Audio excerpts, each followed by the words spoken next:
Okay. Mic test, mic test.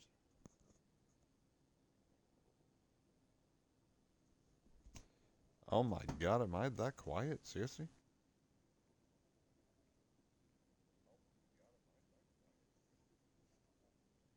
What the fuck? A moment.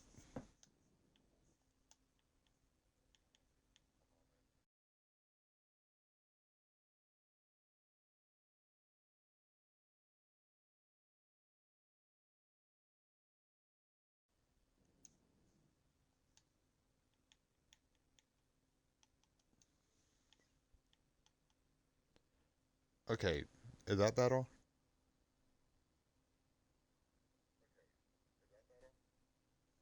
Down a little bit. Okay.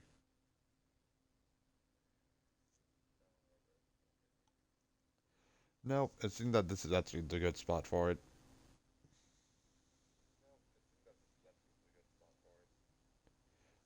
Okay, well, hello there, ladies and gentlemen.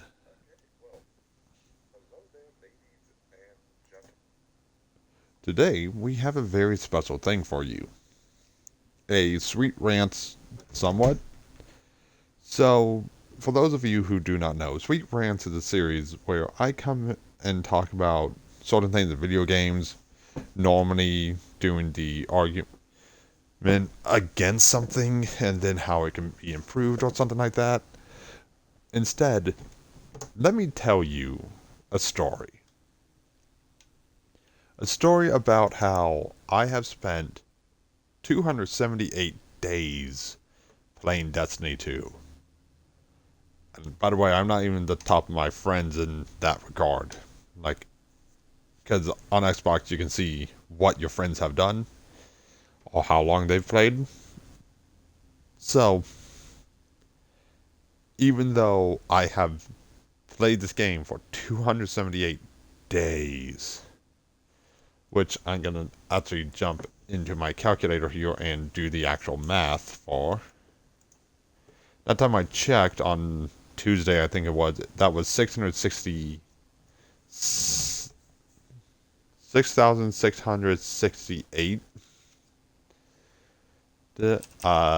days worth of playing Destiny, or hours playing Destiny.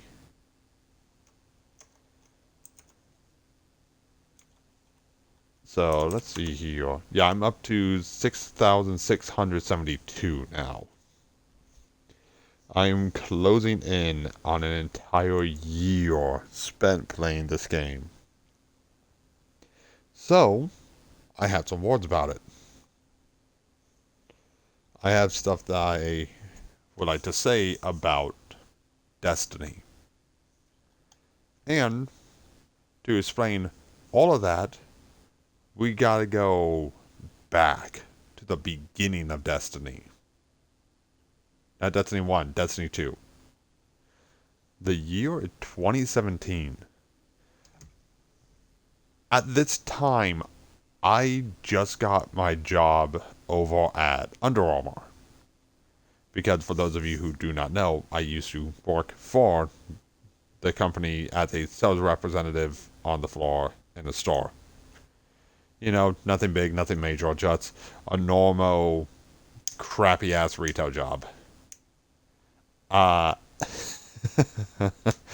God, I hated that job. Mainly because some of the managers were just assholes. Like, there's one that me and my friends who used to work there all make fun of. But me, my brother, and all of our friends got off the launch day for Destiny 2. And we were excited for everything. We all participated in the beta. We all were ready and set to go. One moment.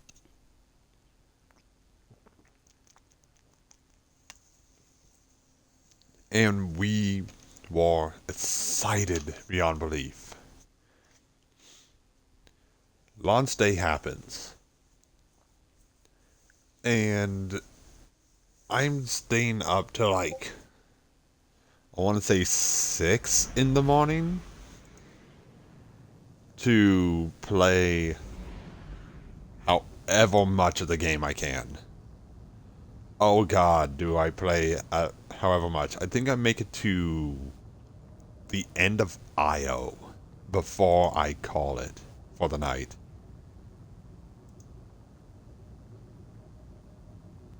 It is insane.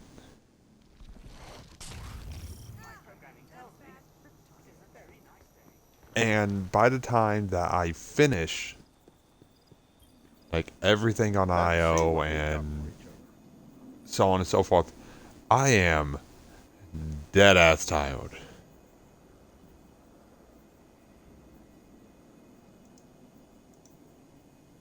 Let's see, one tiny moment.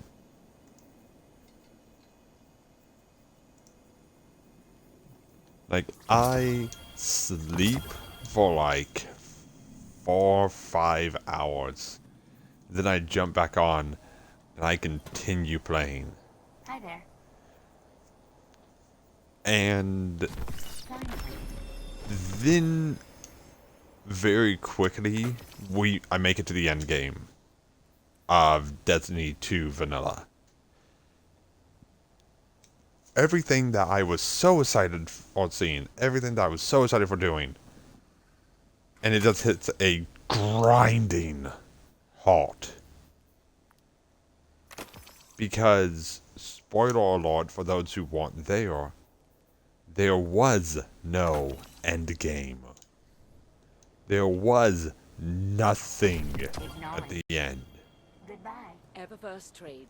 See, something I didn't mention yet is that Destiny 2 at launch was a dramatically different game from Destiny 1. At launch, you had 4v4 Crucible. So something more akin to Halo, that's Call of Duty, like what the multiplayer currently is like. But the regen on supers and abilities was so slow. Oh my god, you would basically be waiting an entire game in order to get your abilities up. It was agony incarnate. Then you had the worst thing that I'm wondering who made the call for this. And for this, I literally need to go into my menu and find something. You had static roll weapons. Back in Destiny 1, for just like nowadays, the name of the game was hunting down and finding and collecting God Rose. Just like what it is now. Like, no, there's whole entire websites for it now, like light.gg. There's so many other things. But at the same point in time, none of these weapons with the damn, like, grayed out symbols up here, all the way to Forsaken symbols, could be rolled for a different effect. There was nothing you could do. Like, think about what that means nowadays. Like, you have, let's say that once you got the number, that was it. There was no other type of number in the game. Or let's say like you got the summoner and the summoner adept, and they just had the same perks. What would be the point of going after an adept weapon if they all had the same fucking perk? Then you also had the exotics, because I didn't even think about this till just now. All the exotics with the Red War campaign, so Sweet Business, Storm, Vigilance Wing, Mida, Rat King, Cold Heart, Fighting Lions, Shot, Graviton Lance, freaking Skyborners. I mean, this is still kind of meh. Risk Runner, Hard Light, Merciless, Borealis, Prospector, Tractor Cannon, Ethan Evacuates, Darcy, and Wardcliff. Those were your starting exotics. All of them was shit. There was nothing iconic about them. Sure, you had mainstays from the last game, like Hard Light, and, you know, you had Mida, but none of these other weapons felt good to use. Like, even ones that you had to do, like, an obnoxiously long quest, like the Rat King, they didn't feel good. They didn't feel worth it. It was underwhelming.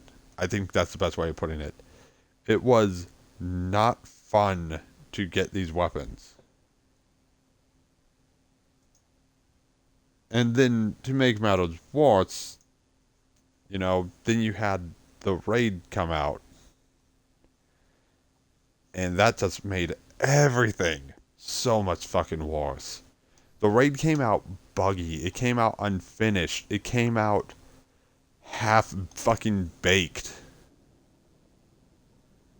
And it was just not fun. Leviathan is, in my opinion, the worst raid in Destiny history. Because of just how bad it was at fucking launch. Did it get better by the end? Yes, it did. But at the same point in time, once bitten, twice shy. Then, you had Curse of Osiris. Curse of Osiris, I still maintain, was great story, fuck awful gameplay. Like, Mercury was about the size of a postage stamp of a location. Imagine, for those of you who weren't around till Beyond Light, if you had a location like, now let's see, I would just say, kind of like the Sunken Isles. Just this one location of the EDZ, and that was all you had. You had 2 strikes, but nobody cared for them. And the 2 strikes were campaign missions turned into strikes. It didn't feel good. It didn't feel great. And yeah, during that entire time, you had problems like 2 tokens and a blue. From the biggest public event we've ever made. Like, I felt so bad for Bungie during those times. So, did I stick around for them? Yeah. I was playing the entire time through Curse of Osiris and Warmind, which we'll talk about in a moment. I mean, sure, I took a break here or there, mainly because even though I love this game, you kind of had to take a break. But the thing is, though, is that, and yeah, I know, I'm just hanging out in orbit, but that's mainly because I'm pointing out my map and menu a lot. Sorry. The problem is with year 1 of Destiny, and this is the best way that I can summarize it. I think Activision wanted to kill the game. I think they wanted to lower Bungie's stock so that way they could just buy Bungie, kind of like what EA had done with so many other things. Like, I think they wanted to kill Bungie off so that way they could literally just absorb Destiny and any rights to anything else they had. They were trying to do, in my best estimation, a EA play, which, yeah, that kind of sucks. But, and by the way, a lot of people ask me at this point, I should probably get back to my main topic. Sweetie man, why do you defend Curse of Osiris? Why do you arguably defend one of the worst expansions of the game, to where I think on Metacritic it has like a score of 30? It's that panned. The reason why is I was paying attention to the internet, and I found the burial place of a legend. I found Saint 14. I found what happened to him. I got the perfect paradox shotgun. That one moment from that one DOC made it so good, in my opinion. Because there was no moment where I was expecting to, like, oh, here we go. Like, gonna go find Sainty Boy. Like, truth be told, at this point in time in Destiny's history, I didn't really listen to Bife, I didn't really listen to Mylan. I didn't know what happened to Saint, nor did I really fucking care at this point, because I was just so sad because of what they've done to my boy. My boy being the entirety of Destiny.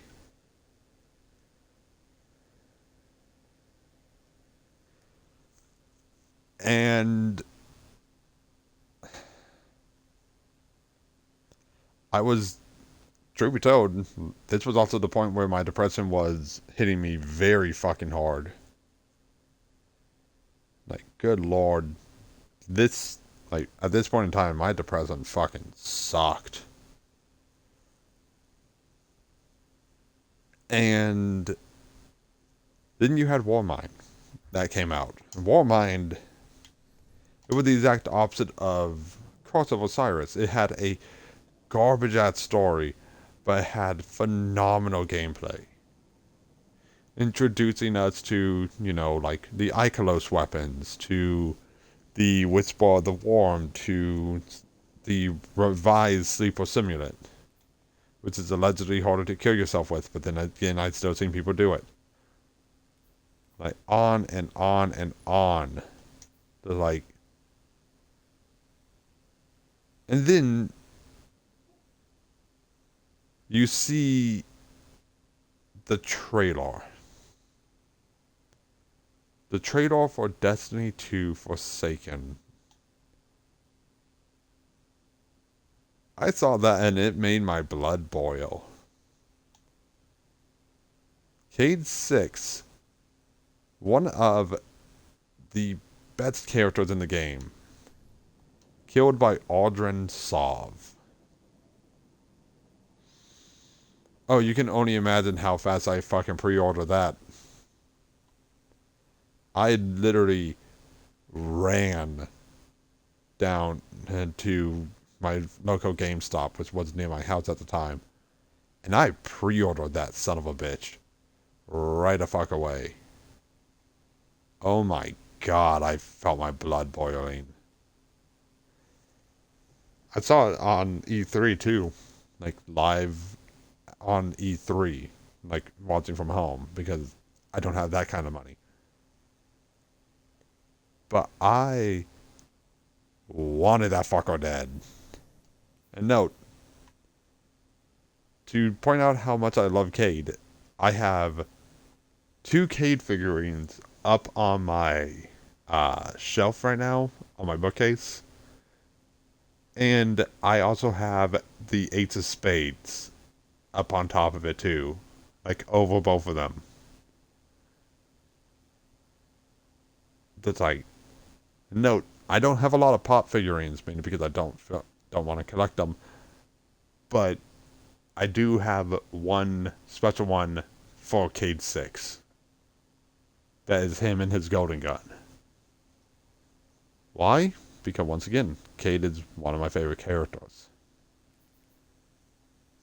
And I believe even to this day, and I'm going to take it myself down to the helm for this one, I actually have a Last Word in my vault. I always have a Last Word in my vault. And it's the one you got from the quest. I've never pulled a Last Word out of my collections. And if it's not in the vault, I'm pretty sure it might be on my Warlock. But I digress. Blood boiling in my veins. I asked off that day, and almost didn't get it. If it wasn't for my brother being like, guys, Brandon's, like, you walked Brandon every single day this week, I wouldn't have gotten it off. Random Rose came back into the game, and Destiny 2 recovered. Forsaken was known for the longest time, for those who do not know this, as the pinnacle Destiny content. Oh yeah, there it is. Right there. I don't have a lot of kills on it, but still. I do take it out every now and then and use it. In fact, I think it's time to do so. Mainly for the sake of conversation. But, yeah, I'll put that up. The thing is that in, why do I have to?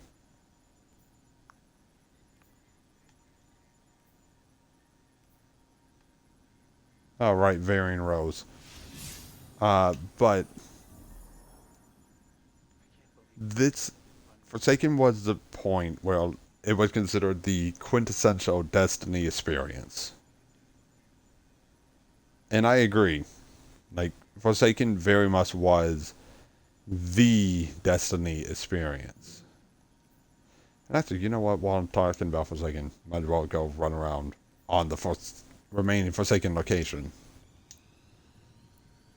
And actually, that brings me to the end game of Forsaken, the Dreaming City. Now that I think about it, that's actually a good segue. So, nobody knew what was coming. Right? Like, there was no way to know what was coming for us. Oh God, let me tell you.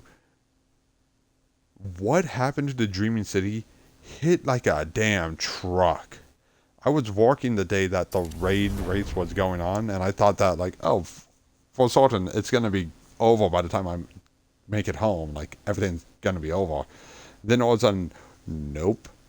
The raid race continued. And it continued. And continued. 18 hours before Team Redeem finally won. It was insanity. Let me say that. Like, I was blown away by that. I thought that we were going to see just, oh, hey, it's over and done with. Like, it's going to be kind of like every other one. But then, no, it wasn't. And it's just kept going. And going. Like, it was to the point where I think, and someone's gonna have to fact check this, there was only 2 or 3 teams that made it to the end of the raid by the time that, you know, the 24 hours had elapsed. And yeah, you have the case of 24:02. 24 hours, 2 minutes. With Dado's team.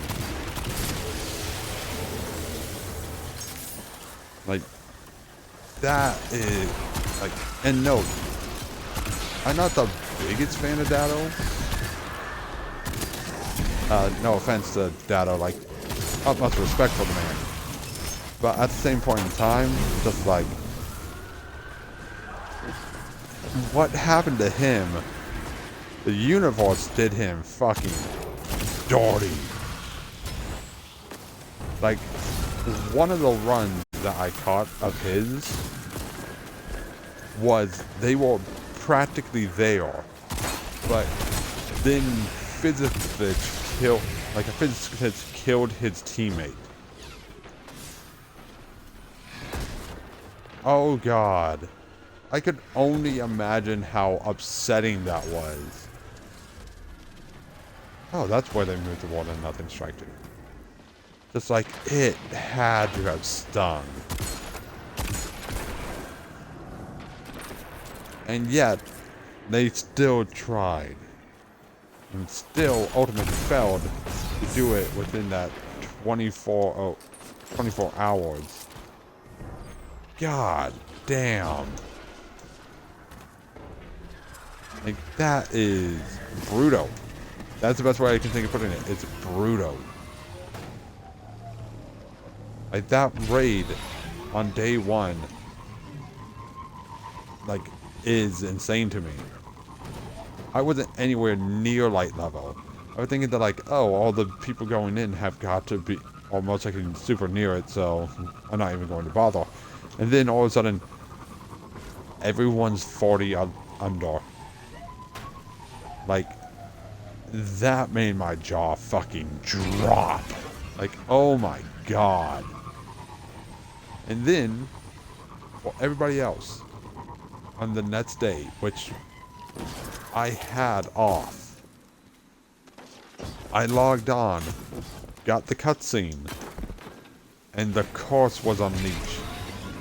And I was bewildered, to say the least. I was just like, I was bewildered, flabbergasted, to like every term imaginable for this. I had no idea what the fuck was going on. All I knew is that this was a trap. Welcome back. And when I say it was a trap, I mean that it was a trap that I thought you might like that one. we more or less stepped into of our own idiotic accord. Like, we should have seen the writing on the wall, especially with the last wish being the name of the raid. Anybody who knew anything at this point of Aham Korra and how they operate should have known that, like, oh, wait a minute, Aham Korra, they are very tricky, cunning, evil creatures. Like, truth be told, I really hope that Riven was the last Aham Korra, because I do not want to see another one of them. And yes, we'll talk about that part of the Witch Queen campaign in a moment. But we did it, and it was just, oh my god. My first run through it, I was the only one of my friends who was still playing at the time. It was Season of the Forge. I remember that very distinctly. And while I was the only one playing, I went through and I was just like, okay, I kind of feel like doing this raid. So I LFG'd for it. Met some really cool people who I'm still friends with. And we went in and it was just like, to say the raid had majesty to it is a dramatic understatement.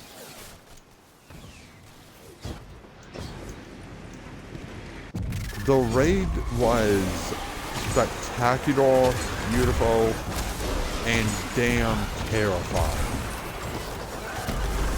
I also cannot even begin to tell you how long we were stuck on particular encounters. Oh my god, we were stuck on Sorochi for so long. But we stomached through it. And at the end of it all, we came out on top. It was a hell of a time. Like, it was insane to me. Then you had the rest of year 2. Now, once again, an important thing to mention and note is that only I stuck around and played Destiny 2 around at this period of time amongst my friend group.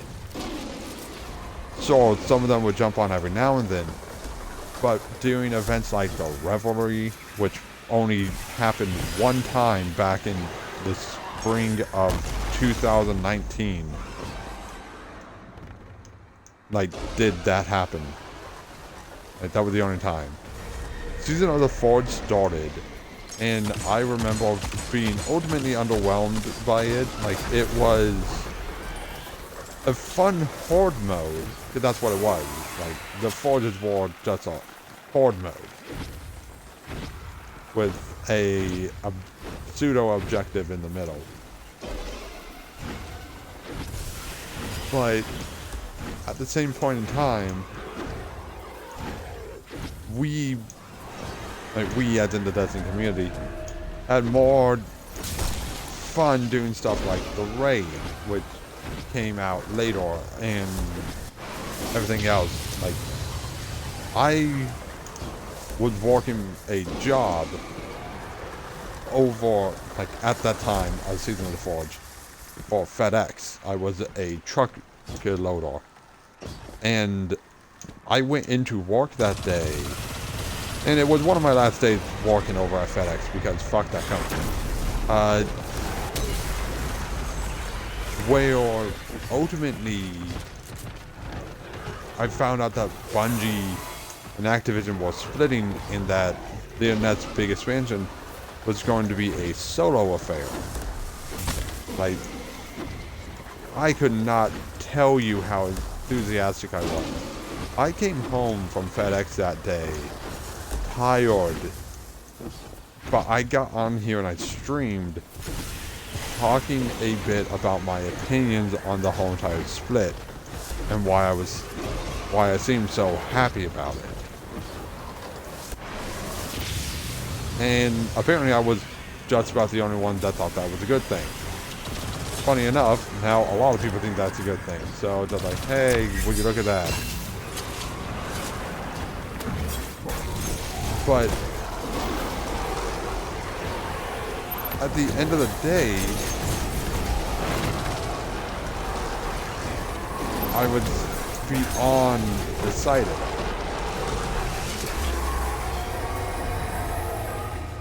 Then,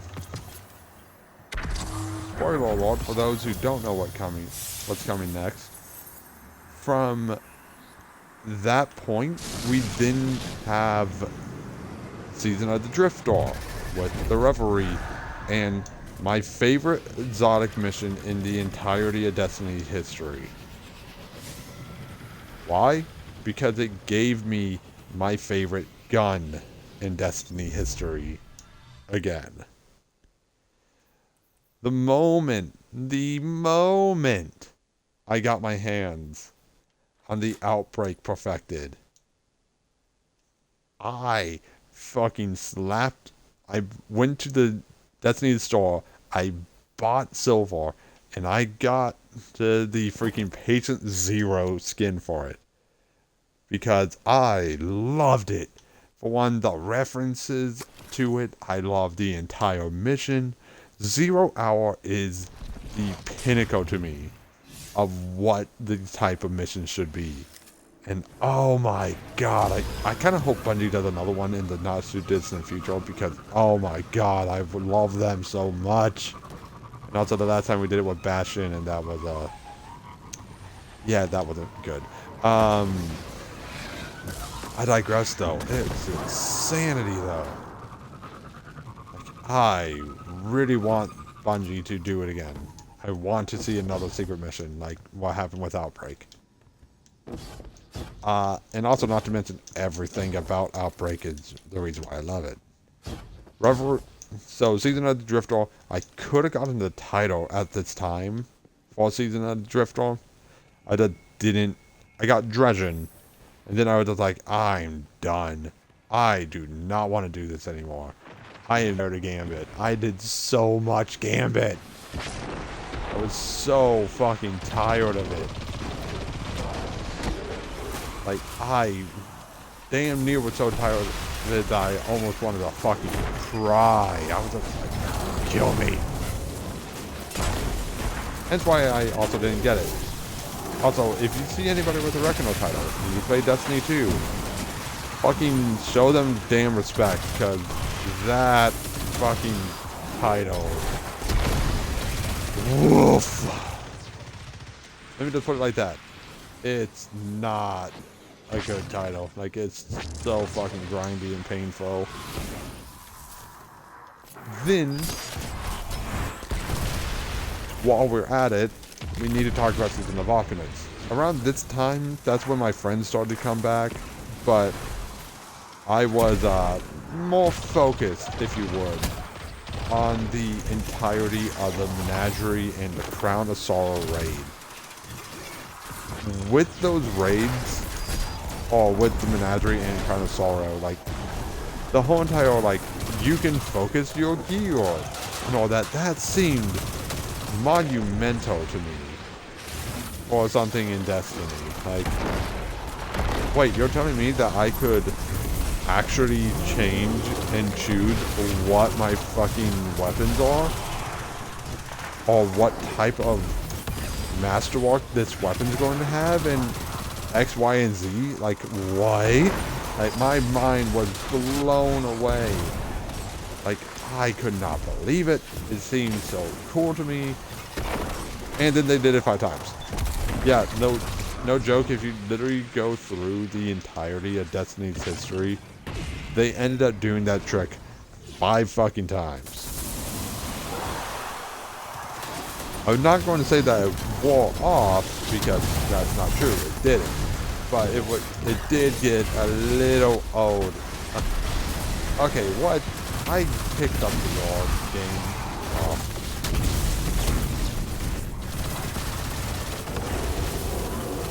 But, yeah, no, seriously. It was insane to me. Like, also, it's now just starting to me that picking up an orb grants you harmony, which is also the name of a weapon fork in the game. Bungie did not think about this. Energy spike at the primary power well. Oh shit, I don't have an unstable. I thought I did. Huh. But at the end of it all, you then have the... I don't even know how to describe my feelings about Shadowkeep. Shadowkeep was... It introduced another exotic that I really liked. I love Divinity. I play with the support style anyway, so, you know, why the fuck not? And yet, I hate Shadowkeep with all burning passion. The nightmare hunts were not fun. The raid, I want to throw whoever came up with that raid into the sun. Like, it was the most obnoxious DLC. But it was also the first time that I predicted something with 100% accuracy going into Season of the Dawn. The first time. I took a guess, a shot in the dark about what was going to happen. And I got it right. I got it in one, and it was just like... I felt accomplished. I felt so damn good getting that right.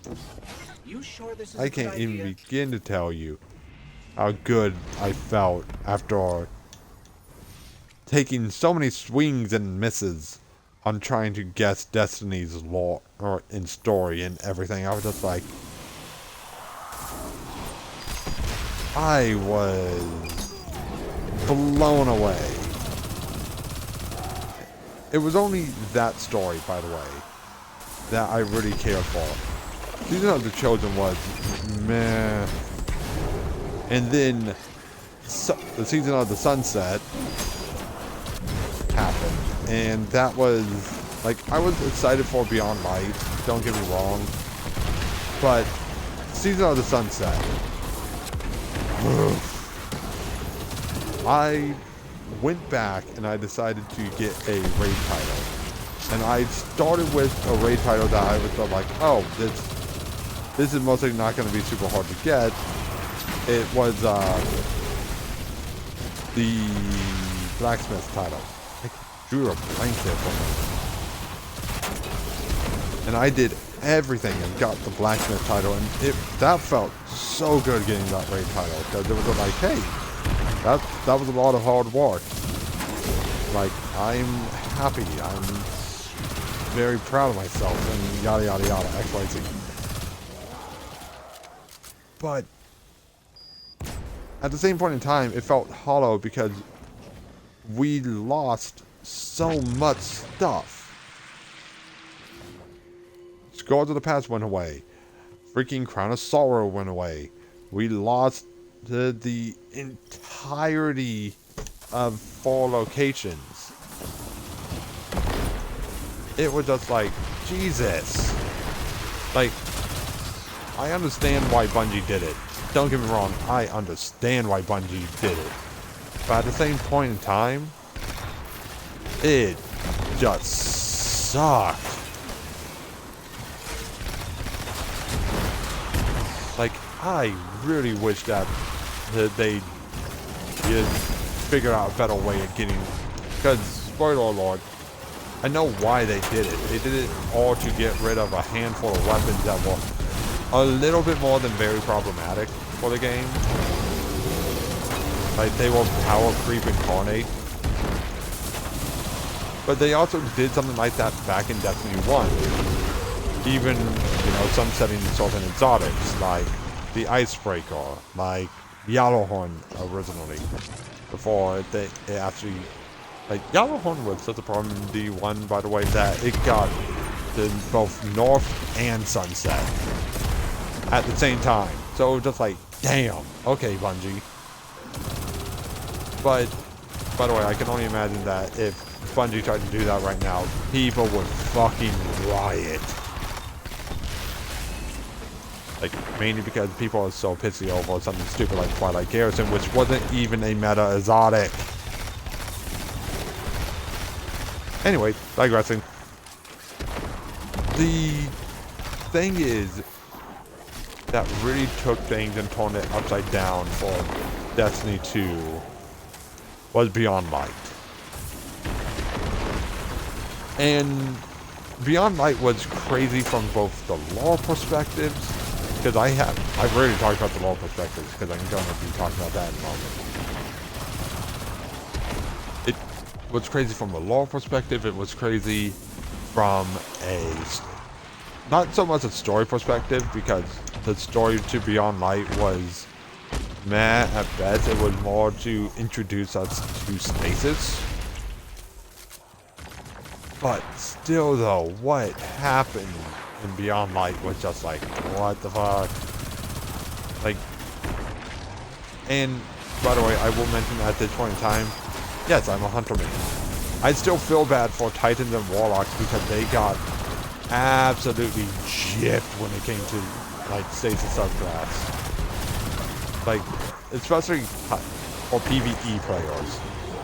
Stasis is so much of a PvP thing that it's painful.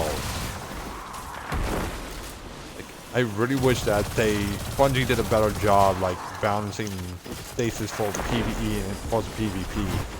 And yet, that's even knowing that Diamond Lance is a thing that's only really useful in PvE. Like, it's not great, to say the least.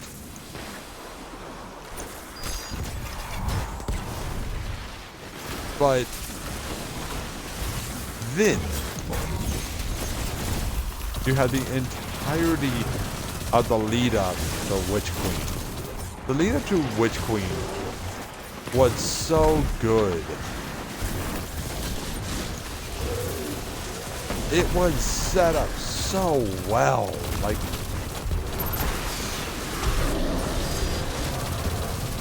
the entirety, like, season of the hunt, which was the weakest season, but it was also paired with the entirety of, Energy spike at the primary Beyond Light and the D-Stone Crypt raid.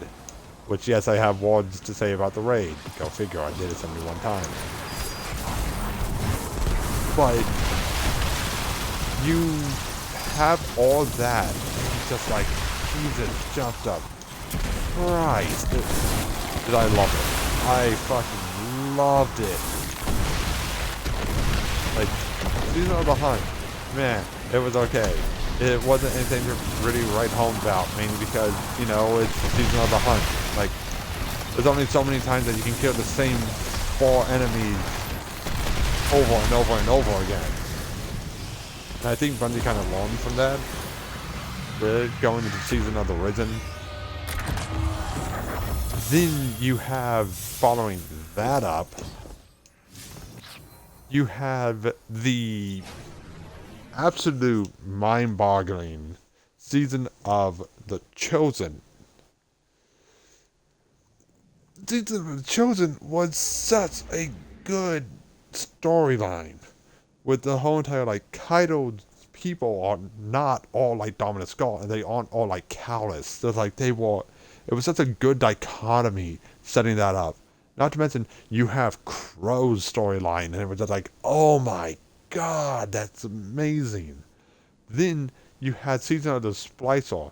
At this point in time, I will mention, Season of the Splicer and Season of the Lost, fortunately stopped playing Destiny. Not because the stories were bad, because I was 71 raid runs deep into it, and I was so tired of playing Destiny.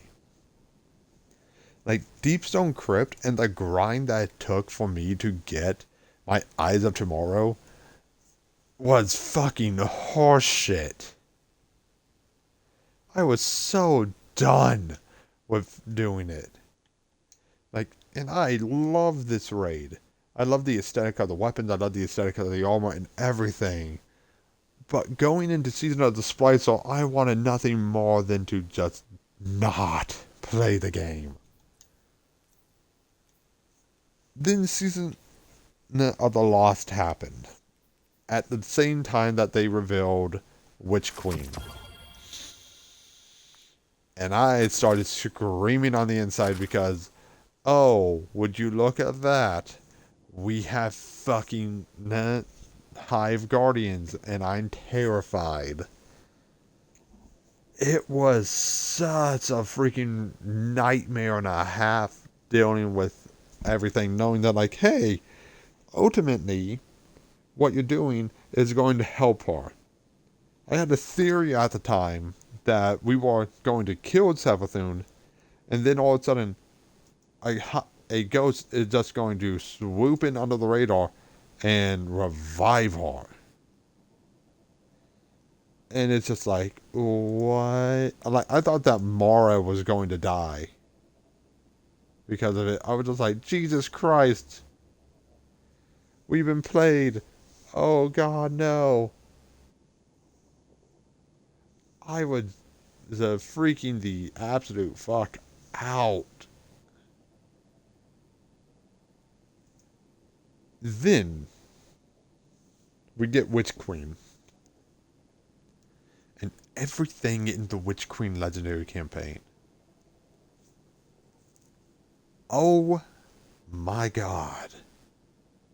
That storyline was the best story Destiny's ever had. Let me say that. It blew my mind. It knocked me the fuck down. And I was just like, what the fuck is happening? Like, back in Forsaken, I got back into the lore of the game because, hey, guess what? They actually put the lore back in the game. And I mean that literally. There were lore tabs. You had like this nifty little lore panel where you could go over here and read any of the stories and everything. And then you come to this. Truth to Power is one of my least favorite and favorite lore books at the same time. And it's an important thing to note, I have right on my bookshelf behind me volumes 1, 2, and 3 of the Destiny Grimoire Anthology.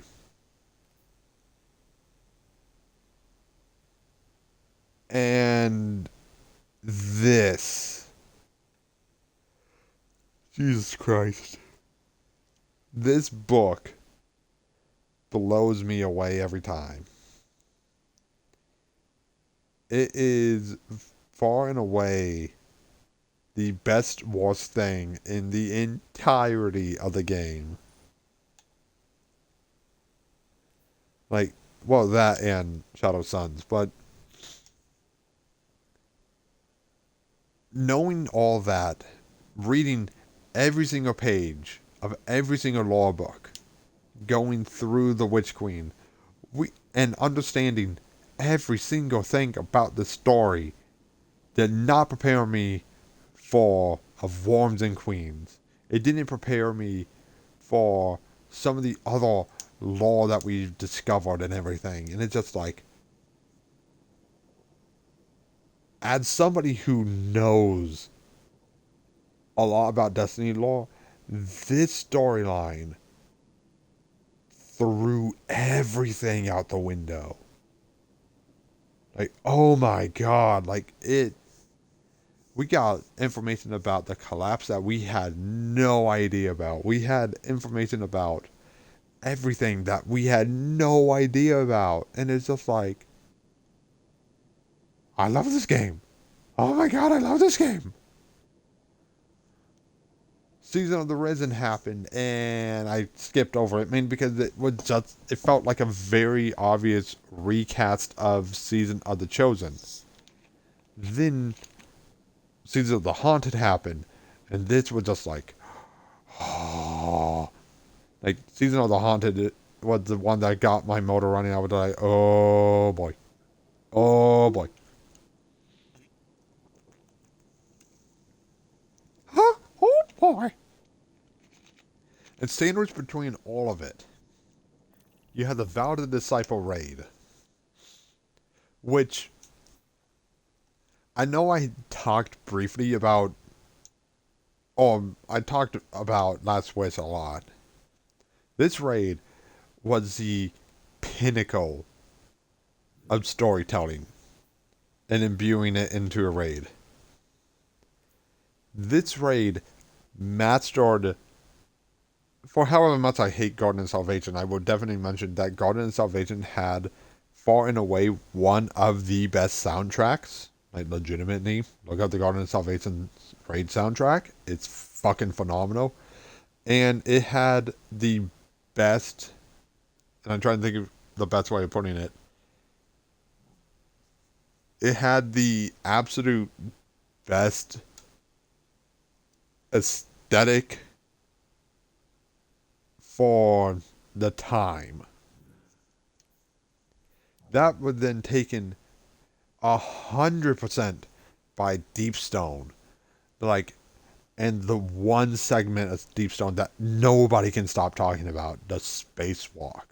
Spacewalk is far and away the best part of any raid. Mainly because, A, you got the Deepstone Lullaby. Yes, please. I'll take 200. And it had the best looking weapons, best looking armor, everything. Then you come to Vow.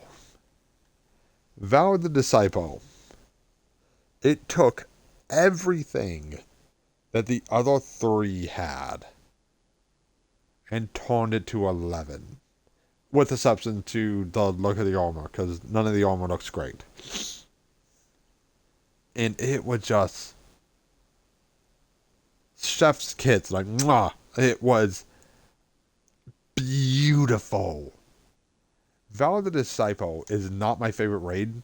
Once again, that's either Wrath or Deepstone. But it was such a fucking masterpiece of a raid.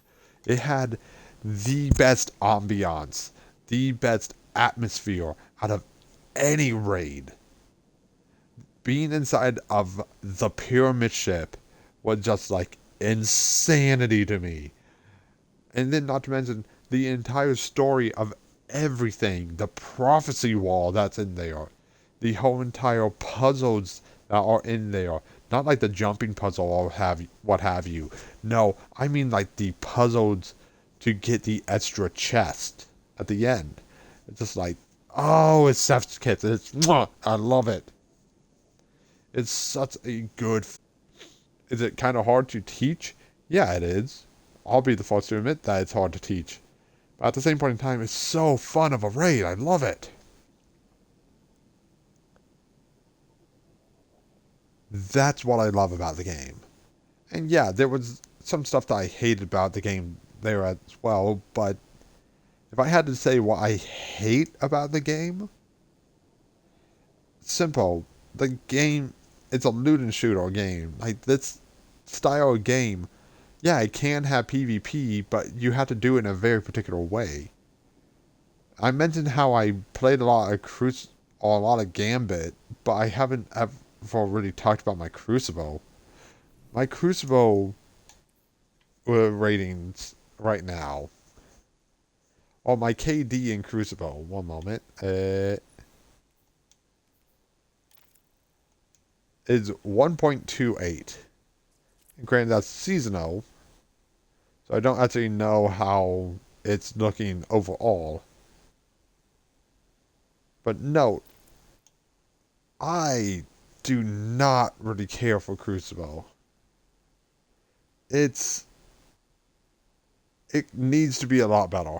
It and I'm kind of hoping that with the changes that's coming next season, that it's going to help. And I may have weapons from, you know, Trials of Osiris. I've never gone flawless. Not once. Legitimately, you come over here to my flare, Trials of Osiris, I have the bitch basic emblem. Flawless tickets. 0. I've never gone flawless. I've almost gone flawless once.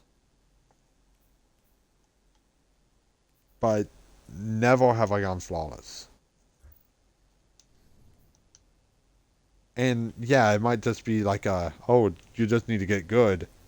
I'm actually not complete and totally trash. Once again, a 1.28's not terrible as far as KD go. Like, and note, Outbreak is somewhat meta. Forerunner is somewhat meta. Ace of Spades, somewhat meta. Like, I use some of the meta weapons in Crucible right now, but yet, I'm entirely and unholy levels of unlucky. So, that's the only real thing that I can say that I hate about Destiny. I'm not the biggest fan of Crucible. I'm not the biggest fan of what happened with Days of Eternity with new players. I'm not the biggest fan of how Destiny Year 1 and Year 3 was. But at the same point in time, all of this entire game, has brought me back so often. This is my #1 streamed game. Like, you can't really tell because none of the VODs saved. But this and Borderlands 2 are my top streamed games. Bungie worked on the first game, and they perfected it in Year 3. A small team perfected it. Then they came over to this, and they tripped and they fell, but they ultimately were able to, rise back up. They were able to rise above. And now we're getting to the good stuff. I'm so excited for the 23rd. I cannot even begin telling you all how excited I am for the 23rd. Like, I am going to just explode from excitement.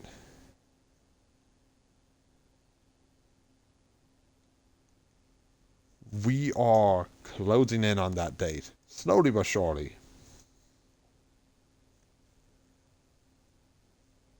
And I just can't wait. I hope that we that everything that Bungie reveals is a fucking banger. Because they won with Witch Queen. I want them to do their victory lap. Because god damn do I want to be like Lightfall to be insanely good. Also, concerning Lightfall, real quick, expect the moon to go away. Like, if you need to do anything on the moon, I would advise you get it done before Lightfall, because this entire location is going away. If we are going through the order of things, we might lose an EDZ or Nessus as well, but we are most likely losing the moon. So, who's up for a div run? Yay! But till next time, ladies and gentlemen, my name is Sweet Man, and I will catch you all. I will catch you all soon. But till then, I wish you all good night. And good luck on the div runs. Div sucks. Bye for now.